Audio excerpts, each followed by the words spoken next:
desire to, control or take charge. So, just like the demigods, Indra, he gets to take charge of the water department. Some desire, because that's why we're all here, right? We want to be the controller, and we want to be the enjoyer. So we get to dovetail that. Prabhu, you had something? Yeah, actually, Prabhu, as you mentioned, like the order when you joined the movement systematically, but the mood and then how far it was continued, Prabhu. That's actually the services assigned to the new devotees, and then whatever the mood they had, was it continued long term, or just picked up some people and then satisfying their own mindset, and then because anyway that time Prabhupada was there, the whole mood was there, and then people obviously whoever joined and then obviously just followed that. But how many continued in that particular mood or services assigned by the senior Vaishnavas? Well, I know that there's only a few hundred proper disciples that are actively engaged full-time in ISKCON today. And that's a huge topic because there's so many factors. Yet Prabhupada told us never to leave ISKCON. He told us to cooperate with each other. He told us to see the serving side of one another. So that's a whole historical analysis. I don't know if you can actually put a date on it. Of course, it Prabhupada explains in the 4th canto that as soon as the spiritual master leaves, then there will be chaos. And it's the duty of the sincere disciples to restore sanity to the confusion that is created. So, 77, 87, 87, almost 40 years. It's not a very long time, really, when you consider a long span. So we're still recovering from some of that chaos, and some are still dedicated to promoting chaos. So, yeah, we need to see who are the ones that are sticking it out and take shelter of them, because they're through thick and thin. They're serving Prabhupada. They haven't given up. They're special personalities.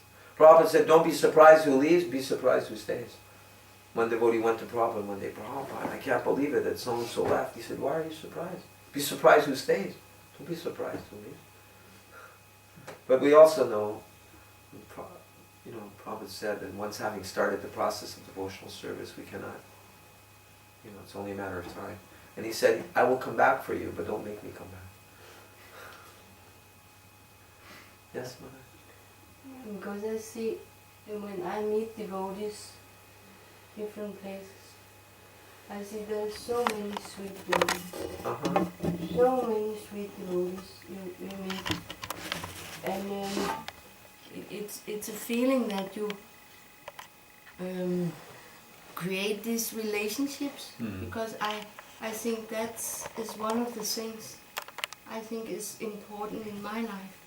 Have established a relationship with the where we are and where we go, because it's inspiring to talk with devotees who you hear from them and you exchange, and then it's a big thing to stay with those who have something, and also that feeling that you see a person that actually don't have it so good, to talk with them and what is going on in your life, and just have the ear to listen to what others have to say and what they went through in their life, and because we all go through things.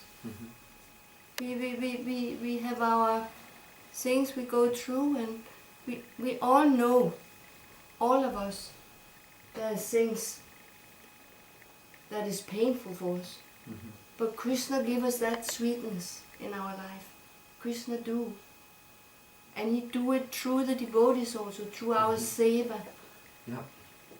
And this is so special to be with devotees.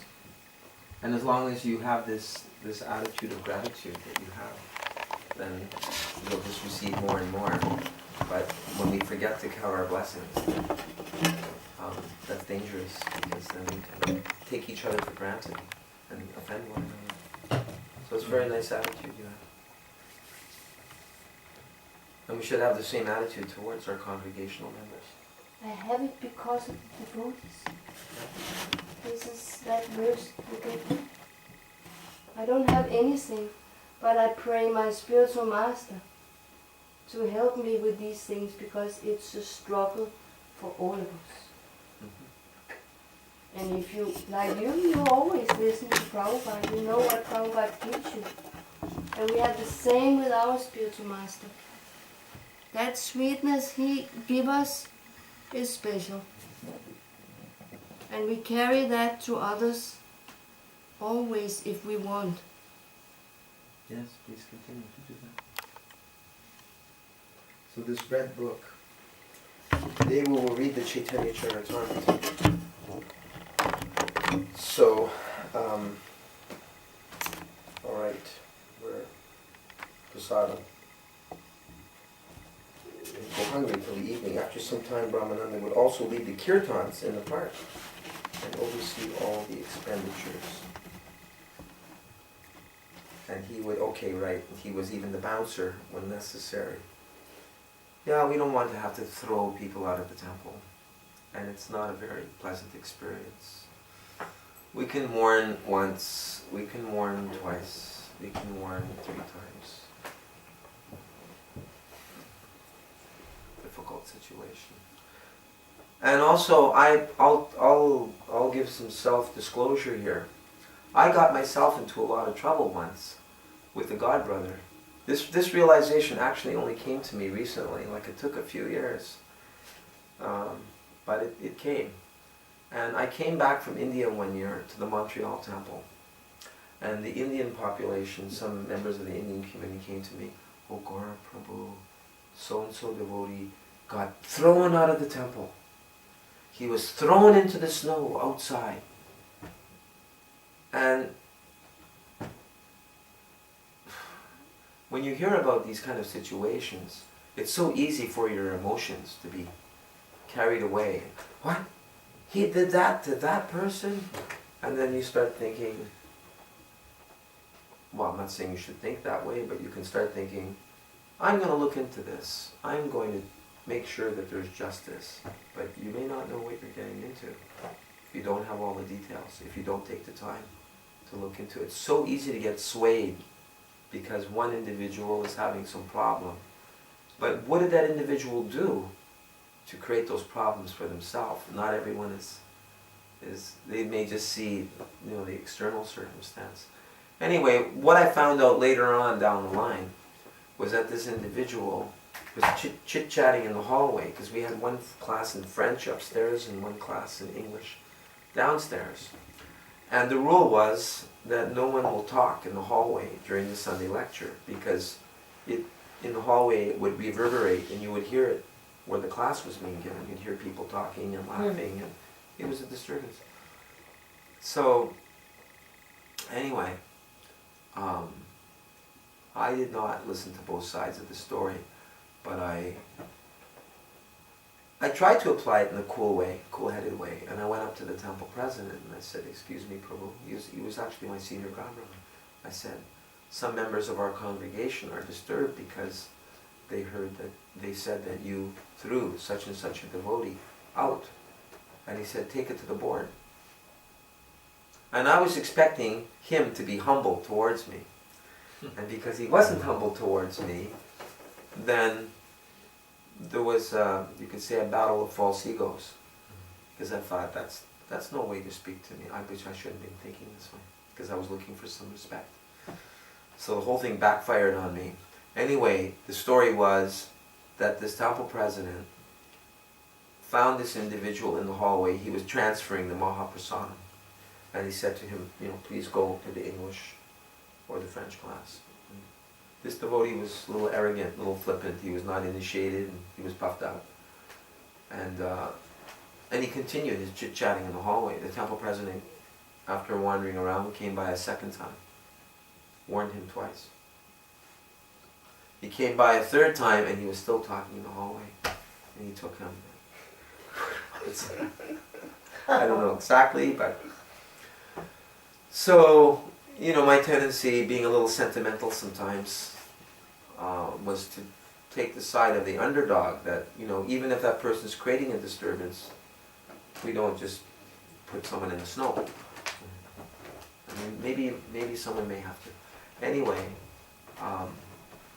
it wasn't until much later that I reflected and I realized I should have actually found out the details more before taking this position or having somewhat of a challenging spirit. But this kind of problem can enter anywhere where you speculate.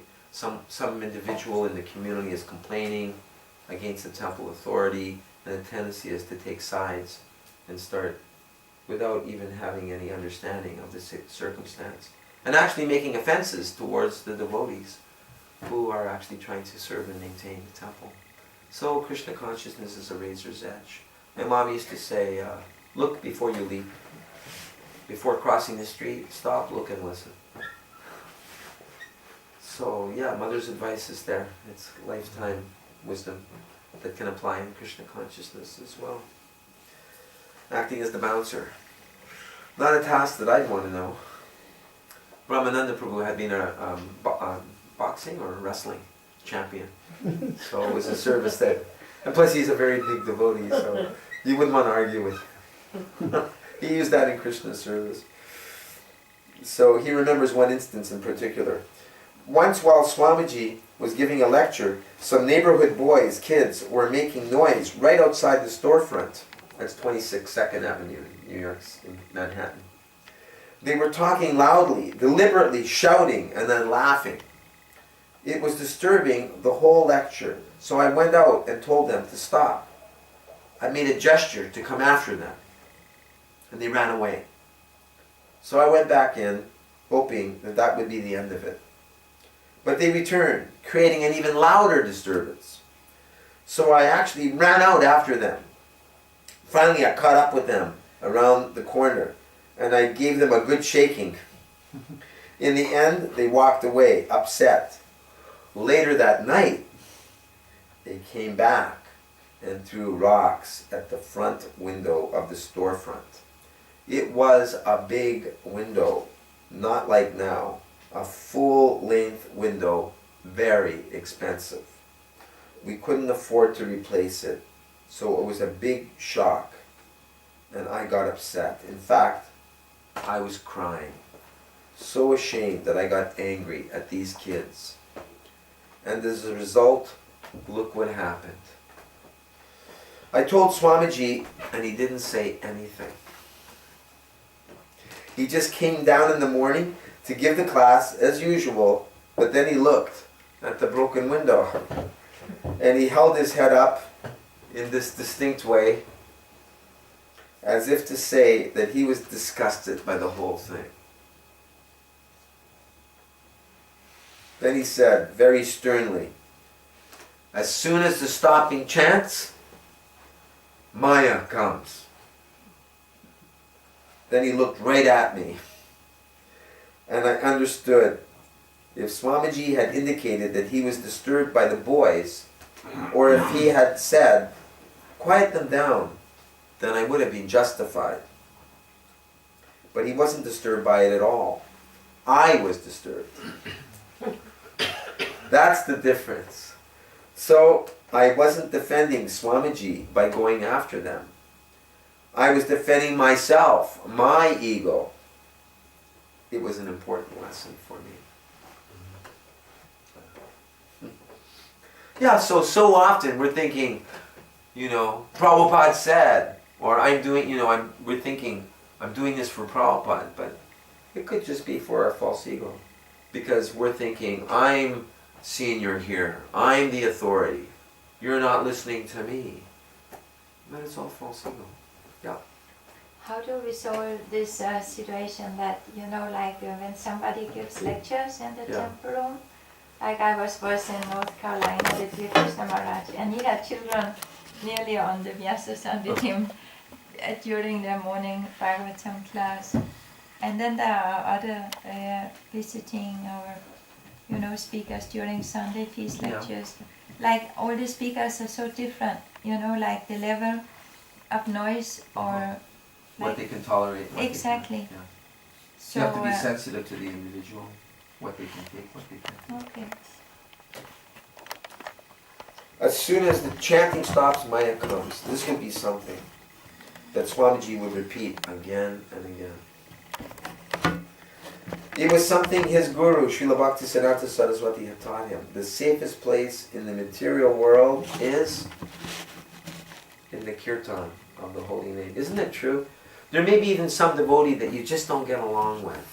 But as soon as you're in the kirtan and you're chatting together and you're dancing together, you forget all that garbage. Has anyone ever experienced that? Oh, yes, yes. Yeah. That's our safest place. We have to keep the kirtan going, somehow or other. The reason is simple. All the senses are engaged in the chanting. Maya has nowhere to sneak in. Transcendental sound vibration. Sound was central to Swamiji's teaching. He could perceive Krishna in sound, particularly in sounds that were vibrated with spiritual intent. For example, when he would speak at 22nd Avenue, he was always anxious that it be properly recorded. According to Brahmananda, Swamiji called it a tape record Sankirtan. At 22nd Avenue, he had a big tape recorder. It was a reel-to-reel type. Well, an Akai recorder that someone had given him. There was this was a big oversized machine like they use in the recording studios. It was very heavy. It was very heavy, and I was assigned to carry it down from his apartment to the storefront every evening. Then Gargamuni would record the lecture. Afterwards, we, the small coterie of interested students, would go back upstairs to Swamiji's apartment with him. Just like, I'm not going to compare myself to Swamiji, but it was really nice this Sunday when some nice people came and we talked in the office of the temple, and it was intimate and friendly, and so yeah, we have the opportunity to carry on the service of Prabhupada in the mood of Prabhupada, as long as we don't imitate Prabhupada. Understand, we're just trying to be his instruments. So afterwards we'd sit in Prabhupada's apartment with him. There we would sit with him and he would say, "So, now, play the recorder." Prabhupada wanted to hear the kirtan. And Gargamuni would play the tape of the lecture that Swamiji had just given. And he would sit there, listening to it so intently. We would just watch him relish it. It was not like he enjoyed this because it was something he had just spoken. Rather, this was something that was extraordinarily interesting to him. As if somebody else was speaking. It wasn't that he wanted to hear the sound of his own voice, but he was listening, learning. We came to know that he was hearing Krishna directly. As he often told us, Krishna was speaking through him. Wow. So when Prabhupada's leading kirtan, it's Krishna. Sound vibration was at the basis of Vedic philosophy. The world was created by sound. So that's a verse from the Brihad Aranyaka Upanishad. And through sound one could become liberated from material existence. Anavriti Shabdat. In the beginning was the Word. John. That's 1.1 in the Bible. It says, in the beginning was the Word. John. And it is the Word that will see us through all the way to love of God. This was Swamiji's teaching in a nutshell. By chanting the Hare Krishna Mahamantra, one could transcend material existence and eventually attain the spiritual realm. As if in pursuit of this end, Krishna arranged the quote-unquote happening album. Early on in the movement's history, there was an LP, or long-playing recording, adventure that helped promote Swamiji's mission in a big way. Interestingly, neither he nor the devotees were trying to procure a record deal at the time. For decades, even while still in India, Swamiji saw printing books as the mainstay of his mission, a vision bequeathed to him by his spiritual master, Srila Bhaktisiddhanta Saraswati. If you get any money, print books. And further, preach in the English language. This was the mandate his teacher had given him as far back as 1922 upon first meeting. But during New York's cold November of 1966, a longtime record producer, Alan Coleman, happened to read the East Village Other newspaper article already mentioned, which had come out 1 month earlier. Here he learned that the Hare Krishna movement, new to the West, was an age-old tradition in India. The article introduced the world and Coleman to Swamiji and the devotees. So we're talking about 1966 here. This is the time that we're reading. Focusing on the mystical effect of their sacred singing. In fact, Coleman was so intrigued by the article that he and his wife went down to see the devotees in Tompkins Square Park, where they witnessed kirtan for the first time. So I noticed here in Denmark, in Copenhagen, they have nice newspaper articles that they're doing on the temple. I saw Sankrishan from and Mornitai. So it's very nice, because that's, getting newspaper coverage is like millions of dollars. It's really expensive. So Gornitai are arranging that. Was it a nice newspaper article? Yes. Yeah. There was also another one last week with Lalita Mahaprabhu in this local newspaper. Yeah, so that's mercy of the Lord, blessing the devotees. I heard the chant, and I gasped, said Coleman. The sound was vibrant from another realm. It gave me a strange feeling of something magical. This just had to be my next record, I thought to myself. There was no question in my mind. Coleman had owned Ribbon Records in the 50s and early 60s, producing mainly rock and roll material, but the label didn't really have any significant hits. By the mid-60s, the company morphed into Pixie Records, which fared only slightly better. However, he enjoyed some modicum of success with his third venture, Happening Records.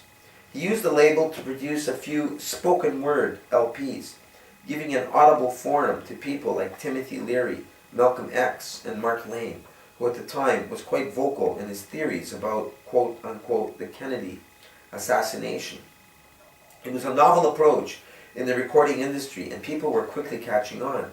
Coleman carefully considered what he had read about the Hare Krishna devotees and concluded that they would be perfect for his new strategy in recording. Ideal, in fact, because they would chant and then explain the philosophy behind the chant. This, he knew, would play into his spoken word technique like a charm. After a discussion with a few business partners, he decided to drop by 26 2nd Avenue to propose his idea to Swamiji. Carol, his wife, called to make an appointment and got Brahmananda on the phone. After she briefly described her plan, Swamiji's young disciple agreed that it was a good idea, making an appointment for them to meet with the Swami the next day. Swamiji's LP. We went in to meet Brahmananda's guru, says Carol, and I didn't know what to expect. But he was delightful, charming. Alan told him the plan to make a recording of the chant along with explanation to fit in with the spoken word concept, and Swamiji loved it. He got so excited. He explained that the chanting is important, but that the philosophy behind the chanting is equally important. So he would be happy to do both on the album. I'll never forget what he said after that. Quote, "The most important thing you can do for Krishna or God is to share his name with others." He told us that Krishna and his name are spiritually equal, the same, and that that's why the chanting is so effective. So he was really into making the album, which made Alan very happy, of course. Interestingly, the night before the recording session, which was scheduled for 2 weeks after this initial meeting in December, a guest walked into 26 2nd Avenue with a wooden percussive instrument resembling a mridanga, the two-headed clay drum used in Vaishnav kirtans. Although common at Hare Krishna temples today, at that time it was unknown among Swamiji's followers. As the kirtan began, Swamiji noticed the drum from his dais. His eyes opened wide, and he gestured to Brahmananda to approach the boy.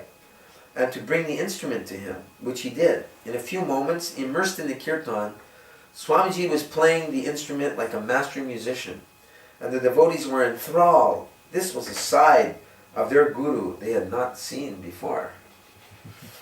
"We must have this drum for tomorrow's recording," said Swamiji, and Brahmananda convinced the instrument's owner to leave it with them for the recording session. The next day, the devotees made their way to Bell Tone Studios on 51st Street and Broadway, directly across from Colony Records, then a popular retail outlet for record albums. Bell Tone was a hot studio, says Alan, very much in demand at the time. Rupanuga Das remembers going with Swamiji and the devotees to the studio. "We took my old Volkswagen camper," he says, "with Swamiji and some others. There must have been another car too, or some devotees probably went up there by subway. It was a really cold day and we couldn't go in right away. We had to wait in the lobby for a long time. Little Anthony and the Imperials, a major rhythm and blues group at the time, was recording and given precedence because of their celebrity. Since they would be exceeding their expected time limit by over an hour, Swamiji decided to go for a walk with the devotees while they waited. The entire troupe journeyed to nearby Times Square in the 42nd Street area. Brahmananda recalls the incident. Swamiji would point to various things in Times Square area and make philosophical comments, noting the sophistication with which technology could be used for degradation and darkness. Finally, we came upon a huge Camel cigarette billboard with real smoke blowing from a man's mouth. He said that this particular area was the world's center for sense gratification. As at one point, a matronly lady who seemed drunk bumped into Prabhupada, and she turned around and said, "Who are you?"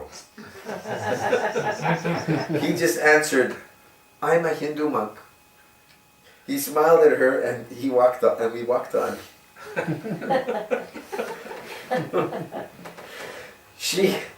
She wouldn't have understood that he was a Vaishnav coming from a non-sectarian spiritual tradition, so he just said something she could understand, something within her radar. They soon returned to the radio, ready to record. Swamiji sat. I'm just really appreciating Prabhupada's humility here, because he could have said to the recording people, "Hey, I'm like the big guru here, and these people are just Maya. They're just singing some Maya songs. You should record me first. I'm an old man." But just see how Prabhupada, very flexible, very adjustable to every circumstance, and how he answered the lady. He was not full of himself at all. He was just loving everyone. They soon returned to the studio, ready to record. Swamiji sat on a mat in the center, accommodating the engineers who arranged the microphones and assigned each devotee a place to set up according to his or her particular instrument. They only wanted 2 pairs of kartals, but approved the pairs of rhythm sticks and several other instruments the devotees had brought on their own. They also wanted some devotees to clap, to give the recording a live sound. So please do this at the Sunday feast. A lot of times you just see people standing there in front of the deities. But no, the Nectar of Devotion says if you clap in front of the deities, then all the lines in your hands change. Whatever karma you have, this becomes eliminated just by clapping the hands in the kirtan. So we noticed today, right, with the students, when we picked up the speed of the kirtan at the end, people naturally started to clap, and the whole kirtan became more ecstatic. So clapping is very important in kirtan.